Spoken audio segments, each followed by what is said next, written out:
I'm E.G. Marshall, and I'd like to tell you what I've been thinking about. On November 5th, when each of us goes into that voting booth, we're going to be alone in there with one thing to do, and that's to vote for the best person we are capable of voting for. When I see this man, I think of feelings of my own which I don't like, but I have anyway. They're called prejudices. He has some, we have some. I think we have to recognize the fact that we have these feelings and that we have the right to conceal them or to express them if we want to. This is our freedom of speech and thought, our freedom from fear. This man running for the presidency is the living proof of this freedom. But his winning the presidency would be the living death of it. He is devoted now to his single strongest prejudice. He will take that prejudice and make it into national law. Then he will make other laws from other prejudices. We have heard him tell it as it is.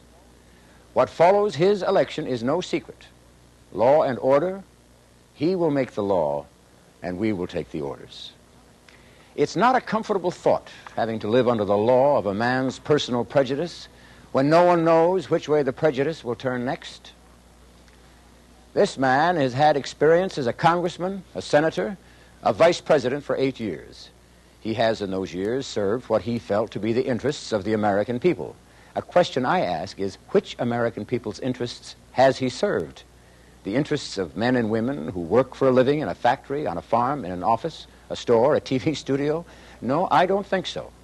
He has a record of being against minimum wages, against aid to education, against public housing, against consumer protection, against Medicare. He's been against many things that mean a lot to me. Now I've heard there's a new Nixon. But when I ask myself what is new about Nixon, I find this answer. His technique is new. In the past, he discussed and debated issues, and he lost an election. Now he will not discuss and not debate, and in that way hopes to win an election. I can't trust a man like that to be my president. He talks of himself as the new leader of the people, but he can't tell us where he's going to lead us. Out of the war? How? Out of violence? Again, how? We have only his personal assurance that he'll get war and violence to disappear. This is no hero. There is no new Nixon. There's only the same old Nixon. In 1964, he campaigned for Barry Goldwater. In 1968, he is campaigning for Spyro Agnew. There is only one man of the three who trusts me and who trusts you.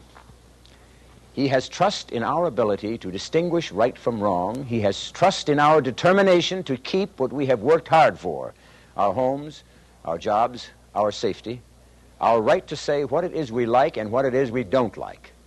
Over and over again, he has proven that it is the strength of our finest instincts, not our worst, that keeps us functioning as the strongest nation in the world.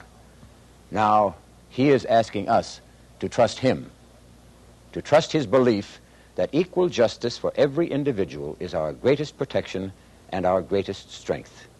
He is asking us to trust his belief that the way to bring peace to warring nations and warring groups of people within a nation is to recognize the causes of these wars and work to get rid of them. This is a time when a good man can become a great man. I believe in Hubert Humphrey, and I trust him. And God willing, he will be our next president. The preceding political announcement was paid for by Citizens for Humphrey-Muskie.